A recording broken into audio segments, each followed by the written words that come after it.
विनोद जी के गुर्दे फेल हुए तो उनका बेटा उन्हें बहन के घर पर छोड़ गया और कहने लगा, मेरी पत्नी बीमार है, वो ठीक होती है तो पिताजी को मैं ले जाऊंगा। और फिर मुड़कर खबर न ली। तो विनोद जी ने बेटी को रोते हुए बताया कि मैं 2 दिन से भूखा हूँ और बहू और बेटा मुझसे मोहल्ले की नालियां साफ करवाते थे, और जब मैं बीमार हुआ तो यहाँ छोड़ गए। दामाद ने अपना गुर्दा देकर उनकी जान बचाई। तो जब वो ठीक होकर घर आने लगे तो जी की नज़र जब इमरजेंसी वार्ड पर पड़ी तो वहां उनका बेटा और बहू। भगवान की सरिता, क्या तुम घर पर हो? मेरे बेटे ने मेरे दामाद के घर के अंदर आते ही मेरी बेटी को आवाज दी। जी भाई नमस्ते, आप कैसे हैं? मेरी बेटी सीढ़ियों से नीचे उतर रही थी। जब उसने मुझे और अपने भाई को साथ देखा तो वो बहुत खुश हुई, लेकिन वो नहीं जानती थी कि उसका भाई मुझे उसके पास हमेशा के लिए छोड़ने आ रहा है। भाई, आप इतने दिनों के बाद हमारे घर पर आए हैं, मेरी बेटी ने मुझे गले लगाते हुए कहा। मेरे बेटे ने जवाब दिया, बस कुछ मजबूरी थी जो मुझे आज तुम्हारे पास आना पड़ा। मेरे बेटे के चेहरे के एक्सप्रेशन कुछ बदले, वो अपनी बहन से नजरें नहीं मिला पा रहा था। मेरी बेटी ने मेरा हाथ पकड़कर मुझे सोफे पर बिठाया और खुद मेरे पास ही बैठ गई और मेरा हालचाल पूछने लगी। फिर मेरे बेटे ने अपनी बात की शुरुआत की। सरिता, आज से पिताजी तुम्हारे घर पर रहेंगे। मेरी बेटी के चेहरे के एक्सप्रेशन कुछ बदले। उसने पूछा, क्या मतलब है? इस पर मेरे बेटे ने कहा कि मेरी पत्नी अब बीमार रहने लगी है, उससे अब घर का काम नहीं होता, इसलिए कुछ दिन तुम पिताजी को अपने पास रख लो। जैसे ही मेरी पत्नी की तबीयत कुछ ठीक हो जाएगी मैं पिताजी को तुम्हारे घर से ले जाऊंगा। सरिता ने कहा, कोई प्रॉब्लम नहीं है भाई, आप पिताजी को मेरे पास छोड़ दें, आखिर इनका मुझ पर भी तो कोई अधिकार है। मेरी बेटी मुझे देखकर बहुत खुश हुई थी। मेरे बेटे ने बहाना बनाया था, जबकि मेरी बहू को कोई बीमारी नहीं है। असल में मेरी तबीयत काफ़ी ख़राब रहने लगी थी और मुझसे अब कोई घर का काम नहीं हो पाता था। मेरी बहू सारा दिन मुझसे काम करवाती थी। मेरा बेटा जैसे ही काम पर जाता वो मुझसे झाड़ू पोछा करवाती और खुद सर लपेट कर पड़ जाती और कहती कि खबरदार जो अपने बेटे से शिकायत की तो वरना मैं कोई ऐसा इल्ज़ाम लगा दूंगी कि दुनिया को मुंह दिखाने के काबिल नहीं रहोगे। उसकी ये धमकी सुनकर मैं दंग रह जाता। जाने वो क्या कहना चाहती थी। अब इस उम्र में अगर वो कोई ऐसा वैसा इल्ज़ाम लगा देती तो क्या रह जाता मेरे पास? बस मुझे खाना नहीं बनाना आता था, ये काम बहू खुद कर लिया करती थी। वैसे तो रचित को मेरी ज़रा परवाह न थी, वो भी मुझे बोझ ही समझ रहा था, मगर मैं कर भी क्या सकता था। सारी उम्र तो इनके लिए कमाया पाला पोसा, इस काबिल बनाया कि दुनिया में कामयाबी से जी सके, लेकिन अब इनको मेरा अस्तित्व बर्दाश्त नहीं होता था। मेरी 2 समय की रोटी बर्दाश्त न होती थी इनको, मगर मैं मजबूर था। आज तक मैंने कोई शिकायत न की थी। वो लोग कभी बाहर से खाना मंगवाते तो मुझे सूखी रोटी दे दिया करते, जिसे मुश्किल से मैं पानी के साथ में खा लिया करता।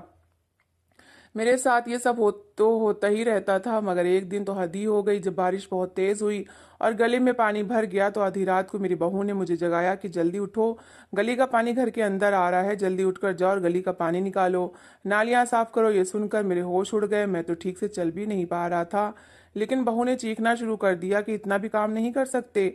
वो बहुत कुछ सुनाने लगी। मजबूरन मुझे उठना पड़ा। उस रात मैंने मोहल्ले की सारी नालियां साफ की। जब लोग आराम से सो रहे थे तो मैं नालियां साफ कर रहा था और मुश्किल से जब घर वापस आया तो अपने आप को संभाल न सका और बेहोश हो गया। सुबह जब रचित ने इस हाल में मुझे देखा तो मुझे फौरन अस्पताल लेकर गया, जहां ये मनहूस खबर मिली कि मेरे दोनों गुर्दे काम करना छोड़ रहे थे। और ये सुनते ही मेरे बेटे और बहू को धक्का लगा था। वो डर गए थे कि मेरा इलाज करवाना पड़ेगा और इसी वजह से उन्होंने मिलकर बहाना बनाया और मुझे सरिता के यहाँ छोड़कर चले गए। सरिता को अब मैं क्या कहता? कुछ दिन पहले ही तो डॉक्टर ने कहा था कि मेरे दोनों गुर्दे फेल हो चुके हैं और मेरे इलाज के लिए बहुत पैसों की ज़रूरत है, जो मेरा बेटा मुझ पर खर्च नहीं करना चाहता था। मेरी बहू ने मुझे खाने के लिए कुछ नहीं दिया था। अगर वो मुझे खाने के लिए कुछ देती थी तो सूखी रोटी पानी के साथ दे दिया करती थी, जिससे मैं हालत और बिगड़ जाया करती थी। मैं कब से सोच रहा था कि अपनी बेटी को क्या बताता कि मुझे क्यों मेरा बेटा, जिसके लिए सारी जिंदगी मेहनत की, उसकी चौखट पर छोड़कर चला गया है। मैंने कहा, बेटा मुझे बहुत नींद आ रही है, मैं सोना चाहता हूँ। मेरी बेटी ने अपनी नौकरानी को बुलाया और कहा कि गेस्ट रूम को अच्छे से साफ कर दो, इसमें आज से पिताजी रहेंगे। मेरी बेटी मुझे कमरे में ले गई। वहां पर उसने मुझसे पूछा कि पिताजी क्या खाएंगे, तो मैं तेज तेज रोने लगा। मैंने कहा, बेटी मैंने 2 दिन से कुछ नहीं खाया। मेरी बेटी का कलेजा फटने लगा। मेरी बेटी की आंखों में आंसू भर आए। वो मेरे पास बैठ गई और मेरा हाथ पकड़ लिया। पिताजी चिंता ना करें, मैं आपका ख्याल रखूंगी, आपको अब कुछ भी चिंता करने की जरूरत नहीं है, उसने कहा। और फिर फौरन किचन की तरफ गई। कुछ मिनट बाद उसने गर्मा गर्म और खुशबूदार हलवा मेरे लिए बनाया। ये आपके लिए बना है, आप खाइए, मुझे खुशी होगी। उसकी बातों में प्यार और चिंता थी, लेकिन मेरा उसके सामने खाने का दिल नहीं चाहा। मैंने सोचा मैं तो जिंदगी का बोझ उठाने के काबिल नहीं रहा। मेरी बेटी ने मेरी हिचकिचाहट को महसूस किया। पिताजी, मैं जानती हूँ कि आपको क्या हुआ है, लेकिन आपको खुद को मजबूत रखना होगा। आपको मेरी ज़रूरत है और मुझे आपकी। उसकी बातों ने मेरे दिल में एक नई उम्मीद जगाई, लेकिन फिर भी मैं अपने बेटे की बेवफाई और अपनी हालत को सोचकर उदास रहा। खाने के बाद मेरी बेटी मेरे लिए कुछ दवाइयाँ लाई और कहा, पिताजी ये आपको ये दवा आपको आराम देगी। मैंने दवाइयाँ ले ली, लेकिन मुझे ऐसा महसूस हो जैसे मेरी ज़िंदगी में कुछ खो गया है। मैंने अपनी बेटी से कहा, बेटा, मेरे बेटे ने मुझे छोड़ दिया। क्या वाकई उसकी पत्नी बीमार थी? सरिता ने मेरी आंखों में देखकर कहा, पिताजी वो बिल्कुल ठीक है। मेरे भाई का आपसे ऐसा व्यवहार करना बहुत गलत है, लेकिन अब आपको इसकी चिंता करनी नहीं करनी, आपको अपनी सेहत की चिंता करनी है। मेरी आंखों में आंसू भर आए। मैंने अपनी बेटी से कहा, जिस बेटे के लिए सारी जिंदगी मैंने मेहनत की, उसने मुझे इन गंदी नालियों को एक काबिल समझा।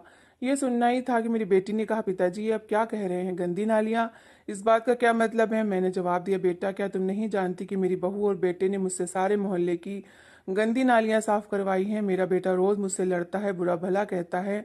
अगर मैं एक रोटी से ज्यादा मांग लेता तो मेरी बहू सारा घर सर पर उठा लेती थी। मेरी बेटी के चेहरे पर आंसू बहने लगे। वो कहने लगी, पिताजी आपने मुझसे ये बात पहले क्यों नहीं बताई? मैंने उसे देखकर नजरें झुका ली और कहा, बेटा मैं अपने बेटे को शर्मिंदा नहीं करना चाहता था। मैं तुम्हें बिल्कुल भी तकलीफ नहीं देना चाहता। तुम भी तो पराए घर में रहती हो, तुम्हारा भी तो ससुराल है। मैं तुम्हें कैसे कहता? और मैं जानता हूँ कि अगर मैंने तुम्हें बता दिया तो तुम मुझे वहां कभी रहने ना देती।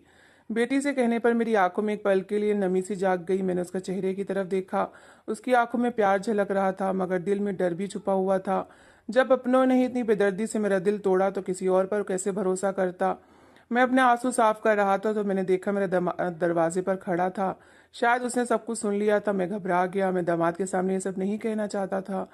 विनीत ने मेरी खामोशी को महसूस करते हुए आकर धीरे से मेरा हाथ थाम लिया और कहा, पिताजी मैं जानता हूँ कि बेटे ने आपको बहुत दुखी किया है, लेकिन सब लोग एक जैसे नहीं होते। आप मुझे भी एक मौका दें, शायद मैं आपके दिल के जख्मों को मरहम रख सकूं।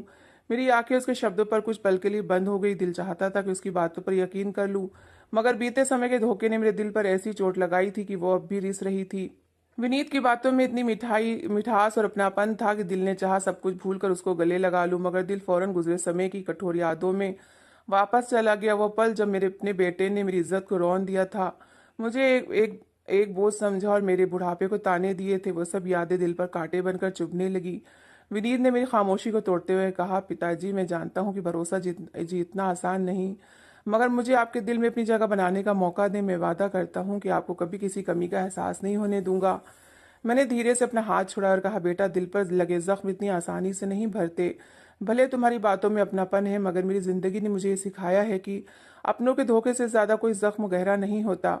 विनीत ने कुछ पल चुप रहकर मेरे चेहरे की तरफ देखा और बोला, पिताजी मैं आपसे कुछ नहीं मांगता, बस एक प्रार्थना है कि कभी जिंदगी में आपको उदास ना करूं। उसकी ये बात सुनकर मेरे दिल में कुछ नरमी महसूस हुई। शायद ये प्रार्थना ही मेरे दिल हल्का करने का कारण बन सकती थी।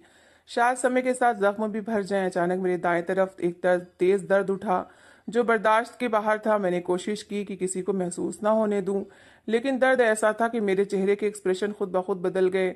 विनीत फौरन घबरा गया और मेरी बेटी ने भी मेरी हालत देखकर परेशान हो गई। दोनों ने मुझे सहारा दिया और जल्दी से अस्पताल ले गए।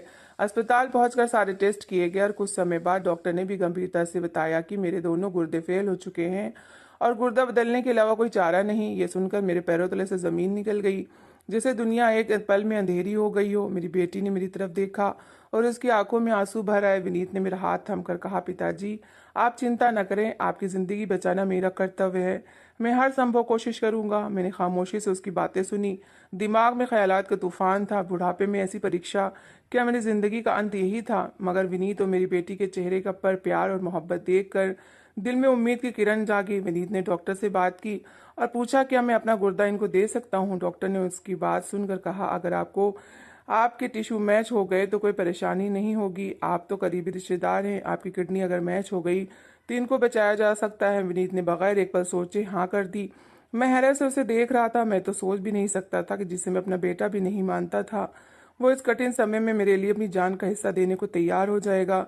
टेस्ट किए गए और भगवान की करनी हुई कि हमारे टिश्यू मैच हो गए। कुछ दिन बाद मेरी सर्जरी हुई और विनीत ने अपना गुर्दा देकर मेरी जान बचाई। सर्जरी के बाद जब मैं होश में आया तो विनीत मेरे पास बैठा मुस्कुरा रहा था। मेरी आंखों में आंसू थे और मैं उसका धन्यवाद करने के लिए शब्द नहीं ढूंढ पा रहा था। शायद आज मैं जिंदा ना होता अगर विनीत मुझे अपनी किडनी ना देता। मैंने उसका हाथ थाम कर कहा, बेटा तुमने मेरे लिए वो किया है जो शायद मेरा अपना खून भी ना करता। मैं आज तुम्हारे इस एहसान के बोझ तले दब गया हूँ। विनीत ने हल्की सी मुस्कुराहट के साथ कहा, पिताजी आपकी जिंदगी मेरे लिए सबसे कीमती है। आपने मुझे बेटा समझा है तो ये मेरा फर्ज बनता है कि आपकी जिंदगी बचाऊं। उस दिन के बाद मेरे दिल से सारे शिकवे मिट गए। विनीत ने अपने प्यार और बलिदान से मेरे दिल में वो जगह बना ली जो शायद कोई और नहीं बना सकता था। विनीत के घर में मेरा टाइम बहुत अच्छा बीतने लगा। वहाँ बेटी और दामाद की मोहब्बत और अपनायत ने मेरे दिल के सारे दुख धीरे धीरे मिटा दिए थे। मैंने अपनी जिंदगी में पहली बार खुद को इतना संतुष्ट महसूस किया। अतीत की कड़वी यादें जैसे पीछे रह गई थीं और एक नई जिंदगी की शुरुआत महसूस होने लगी थी। सारा दिन अपने नवासे और नवासी के साथ खेलता, उनकी शरारतों में लग जाता। वो दोनों मेरी जिंदगी की खुशियां बन गए थे। उनके साथ खेलना, कहानियां सुनाना और उनकी हंसी की आवाज सुनकर दिल खुश हो जाता था। विनीत और मेरी बेटी भी मेरे आराम का खूब ख्याल रखते थे। जैसे मैं उनके घर का सबसे मुख्य सदस्य हूँ, इसी तरह मुझे वहाँ एक साल गुजर चुका था, लेकिन इस पूरे समय में मेरे बेटे ने मेरी कोई खबर न ली थी, कोई फोन न संदेश, जैसे वो मुझे भूल ही गया था।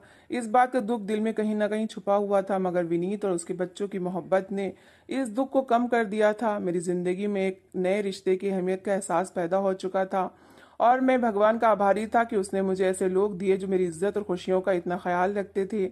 एक दिन मेरी नवासी अचानक बीमार हो गई। उसका रंग पीला पड़ गया और बुखार भी बहुत तेज था। विनीत और मेरी बेटी फौरन उसे लेकर अस्पताल भागी और मैं भी उनके साथ था। दिल में बेचैनी और चिंता थी कि भगवान करे मेरी नवासी जल्दी ठीक हो जाए।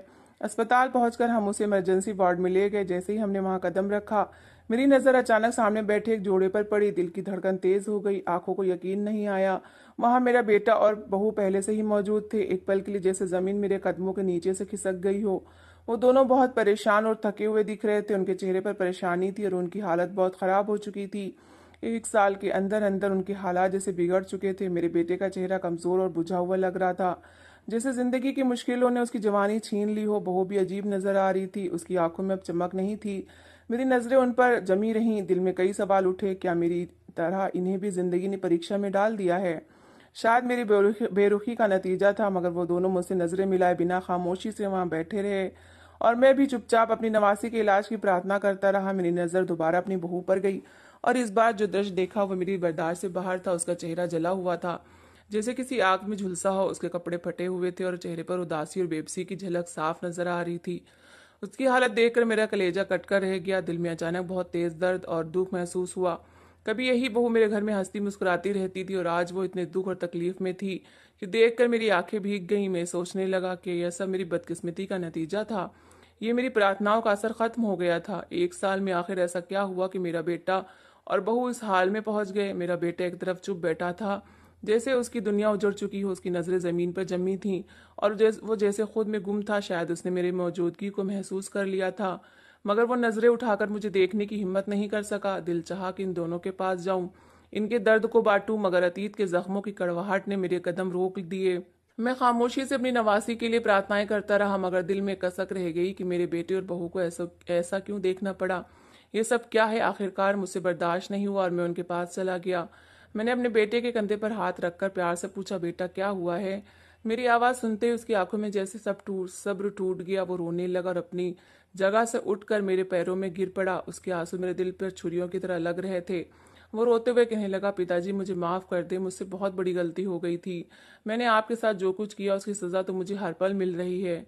पत्नी की बातों में आकर मैंने आपको अपने घर से निकाल दिया, आपके प्यार और त्याग को भुला दिया। उसकी बातें सुनते हुए मेरे दिल की एक अजीब सी हालत थी। अतीत की सारी कड़वाहट और पल एक पल एक बार में फिर आंखों के सामने घूमने लगे। वो समय जब मेरे अपने बेटे ने मुझे बेसहारा छोड़ दिया था, मगर आज उसे इस हाल में देखकर मेरे दिल में सिर्फ एक बाप का दर्द बाकी रह गया था। मैंने उसे उठाया, उसके कंधे पर हाथ रखकर कहा, बेटा इंसान से गलतियां होती हैं और हमें माफ करना भी सीखना चाहिए। जिंदगी का सबसे बड़ा सबक यही है कि अपने रिश्तों को कभी मामूली ना समझो। मैंने तुम्हें माफ किया, मगर दुआ है कि तुमने जो सबक सीखा है वो हमेशा याद रखोगे। उसने बताया कि उसकी जॉब चली गई थी और फिर उसने अपना घर बेच दिया ताकि इंडिया से बाहर जाकर कमाई करे, मगर वो सारे पैसे भी एजेंट लेकर भाग गया। इस तरह वो लोग सड़क पर आ गए थे। तभी मालूम हुआ कि उसकी पत्नी को हेपेटाइटिस सी हुआ है, जिसके कारण जल्दी लीवर ट्रांसप्लांट करवाना था और अब इनके पास कुछ भी नहीं बचा था कि इलाज करवाते। मैंने कभी इनको बद्दुआ ना दी थी, मगर कर्मों का फल तो सभी को भोगना होता है और आज वो इस हाल में थी कि मेरा दिल कटने लगा था। मेरी बहू भी आंसुओं से भरी आंखों के साथ मेरे सामने खड़ी थी। मैंने उसकी तरफ देखा और उसे भी तसल्ली दी। उस पल मैंने दिल में सारे सारे गिले शिकवे मिटा दिए और भगवान का धन्यवाद किया कि उसने मेरे दिल को इतनी शक्ति तो दी कि मैं अपने बेटे को माफ कर सका। मेरा बेटा माफी मांगने के बाद धीरे से बोला, पिताजी घर चलिए। आपके जाने के बाद हमारे घर से भगवान की कृपा दृष्टि उठ चुकी है। जिस सुकून और खुशी को हमने अनदेखा किया था वो सब आपके साथ चली गई। आज मुझे एहसास है कि आप हमारे लिए क्या थे। मुझे एक मौका और दीजिए। मैं आपकी सेवा में कोई कमी नहीं रहने दूंगा। मैंने एक कमरे का घर किराए पर लिया हुआ है। वो सर झुकाकर बोला। उसके चेहरे पर शर्मिंदगी साफ दिख रही थी। उसकी आवाज में प्यार और पछतावा था। मैंने उसकी आंखों में झांका जहां एक बेटे की खोई हुई मोहब्बत और इज्जत दोबारा जन्म ले चुकी थी। दिल में अजीब सा सुकून महसूस हुआ। आखिरकार मेरा बेटा मेरी कदर समझ चुका था। मैंने गहरी सांस ली और कहा, बेटा, जिंदगी ने हमें एक मौका दिया है।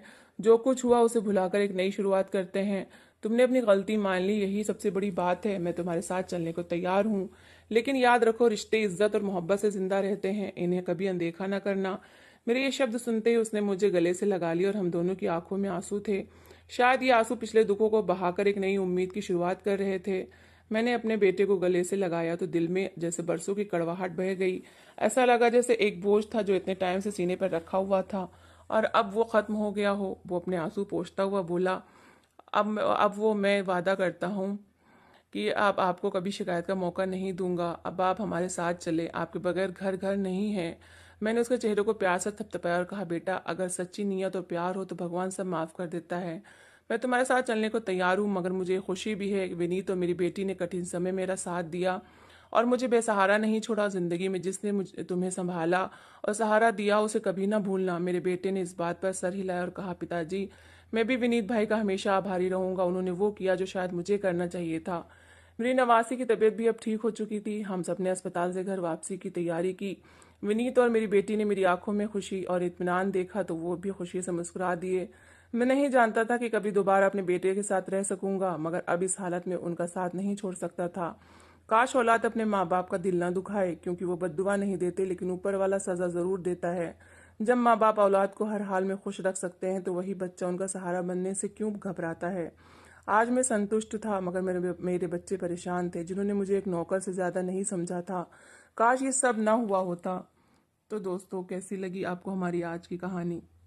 अगर कहानी अच्छी लगी हो तो प्लीज़ इसे लाइक ज़रूर करें